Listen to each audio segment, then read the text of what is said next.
नमस्कार दोस्तों, इस वीडियो में आपका हार्दिक स्वागत है। दोस्तों, पिछले दिनों दिल्ली की एक होटल में आग लगने से 22 लोगों की मौत हो गई थी। इससे पहले चंद महीनों पहले देश में ऐसी अग्नि दुर्घटनाएं, सड़क दुर्घटनाएं और अन्य बड़े हादसे भी हुए हैं। इन हादसों के बाद सरकारों, सत्तारूढ़ दलों के नेताओं और अफसरों ने लीपापोती करने में कसर बाकी नहीं रखी।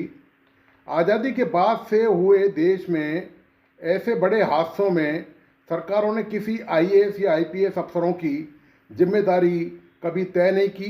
यही वजह रही कि गैर जिम्मेदारी और अनदेखी से हुए ऐसे हादसों के लिए आज तक एक भी अफसर को जेल नहीं हुई, किसी को नौकरी से बर्खास्त तक नहीं किया गया। ले देकर यदि जिम्मेदारी के लिए बलि का बकरा बनाया गया तो छोटे कर्मचारी या अफसरों को, हालांकि ज़्यादातर मामलों में उनको भी जेल नहीं हुई। निलंबन या अधिकतम नौकरी से बर्खास्तगी जैसी सजा देकर सैकड़ों मरने वालों का हिसाब चुकता कर दिया गया। इसी मुद्दे पर आपके सामने पेश है यह श्रृंखला, जिसमें आज़ादी के बाद से लेकर आज तक हुए देश और मानवता को झकझोर देने वाले हादसों का विवरण, जिनके बारे में देश की युवा पीढ़ी ने शायद सुना भी न हो। तो आपके सामने पेश है इस श्रृंखला की पहली कड़ी। आज़ाद भारत के कुछ साल पहले अंग्रेज़ों के राज में हुए इस हादसे में 1300 लोग मारे गए थे और साथ ही आसमान से सोने की बारिश हुई थी। जी हाँ, आपने बिल्कुल सही सुना, इस हादसे में सोने की बरसात हुई थी। द्वितीय विश्व युद्ध के दौरान यह दुर्घटना बॉम्बे विस्फोट या बॉम्बे डॉक्स विस्फोट के नाम से जानी जाती है। इस हादसे में लगभग 80,000 लोग बेघर हुए और इस घटना के बाद 71 दमकल कर्मियों ने अपनी जान गंवाई। SS Fort Stikine gross registered ton का एक मालवाहक पानी का जहाज था, जिसका निर्माण 1942 में ब्रिटिश कोलंबिया के प्रिंस रूपर्ट में एक लैंड लीज समझौते के तहत किया गया था। स्टिकाइन नामक ब्रिटिश कोलंबिया की स्टिकाइन नदी से इसका नाम लिया गया था। यह विशाल मालवाहक जहाज 24 फरवरी को बर्केनहेड से रवाना होकर जिब्राल्टर, पोर्ट सईद और कराची होते हुए 12 अप्रैल 1944 को बॉम्बे, जिसका नाम आज मुंबई है, पहुंचा था। उसके माल में 1395 टन विस्फोटक शामिल थे, जिनमें 238 टन संवेदनशील ए कैटेगरी के विस्फोटक, तार पीरो, खदाने, गोला बारूद और इसमें गोले शामिल थे। यह विस्फोटक सुपरमरीन स्पिटफायर लड़ाकू विमान के लिए था। जहाज में कच्चे कपास के गट्ठे, तेल के बैरल, लकड़ी, स्क्रैप लोहा और सबसे खास बात यह थी कि इसमें करीब 8,90,000 पाउंड मूल्य के सोने के बिस्कुट के 31 बक्से भी लदे हुए थे। इस जहाज में 8,700 कपास के गट्ठे और चिकनाई वाला तेल कराची में लादा गया था। हालांकि जहाज के कप्तान अलेक्जेंडर जेम्स नाई स्मिथ ने माल के ऐसे मिश्रण के बारे में अपना विरोध दर्ज कराया था, क्योंकि आग लगने पर यह हादसा हो सकता था। समुद्री मार्ग से कपास का परिवहन व्यापारियों के लिए अपरिहार्य था, क्योंकि उस समय पंजाब और सिंध से बॉम्बे तक रेल द्वारा कपास का परिवहन प्रतिबंधित था। 14 अप्रैल 1944 को लगभग 2 बजे ब्रिटिश भारत, जो अब मुंबई है, के बॉम्बे के विक्टोरिया डॉक में चालक दल को जहाज के दूसरे होल्ड में कहीं आग लगने की सूचना मिली। चालक दल, डॉक साइड अग्निशमन दल और अग्निशमन नौकाएं जहाज में 900 टन से अधिक पानी डालने के बावजूद आग बुझाने में असमर्थ रही और घने धुएं के कारण वे आग के स्रोत का पता भी नहीं लगा सके। आग से उत्पन्न गर्मी के कारण पूरे जहाज में पानी उबल रहा था। दोपहर करीब 3:50 पर जहाज छोड़ने का आदेश दिया गया।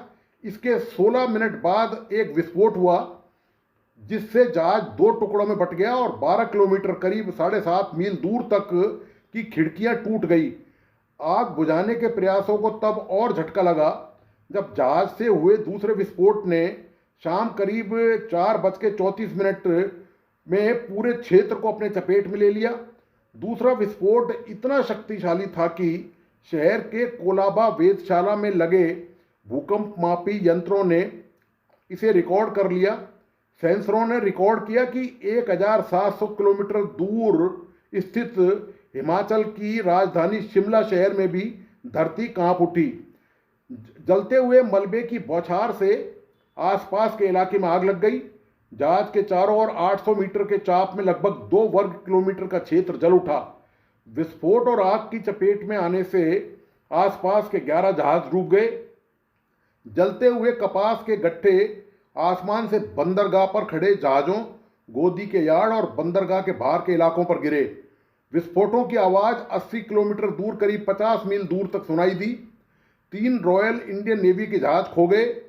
प्रोपेलर का एक टुकड़ा बंदरगाह से करीब 5 किलोमीटर दूर लगभग 3 मील दूर स्थित सेंट जेवियर्स हाई स्कूल पर जा गिरा।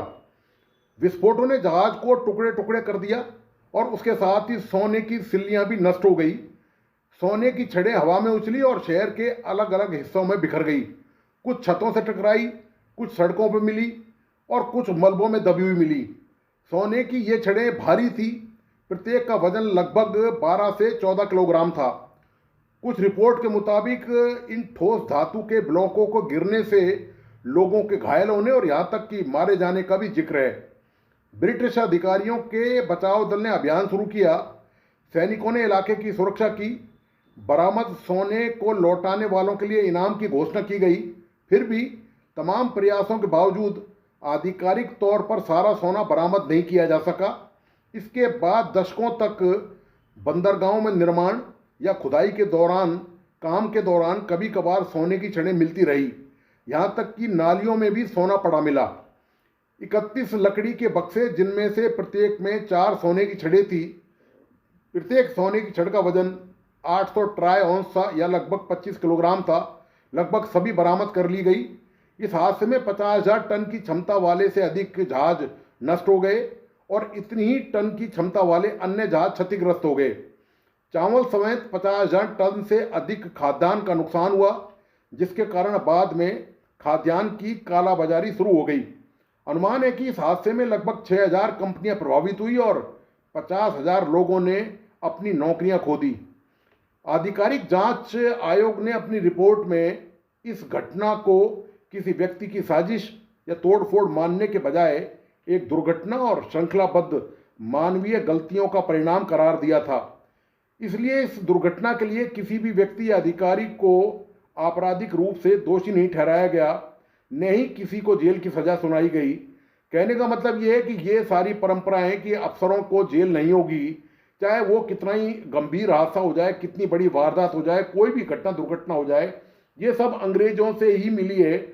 और जो भारत में नौकरशाही का जो प्रचलन है, जो तौर तरीका है, वो भी अंग्रेजों की देन है। इसलिए अफसरों का जो भारत में तौर तरीका है, ऐसे हादसे, ऐसी बड़ी दुर्घटना के बाद वो बिल्कुल अंग्रेजों की तरह ही नजर आता है। मतलब जिम्मेदारी कोई लेगा नहीं, चाहे कितना ही बड़ा हादसा हो जाए। किसी भी अफसर को ना जेल होगी, ना उसकी नौकरी जाएगी। खैर, इस हादसे के बाद बायकुला स्थित मुंबई अग्निशमन मुख्यालय में जान गंवाने वाले अग्निशामकों की याद में एक स्मारक बनाया गया। इस विस्फोट में जान गंवाने वाले करीब 66 अग्नि श्रमिकों की याद में 14 से 21 अप्रैल तक पूरे भारत में राष्ट्रीय अग्नि सुरक्षा सप्ताह मनाया जाता है। डी डे पर शहीद हुए 4,400 से अधिक मित्र देशों के सैनिकों के नाम भी इसमें अंकित हैं। तो दोस्तों, आपको श्रृंखला की ये पहली किस्त कैसी लगी, प्लीज़ अपने लाइक एंड कमेंट के साथ मुझे ज़रूर बताइए।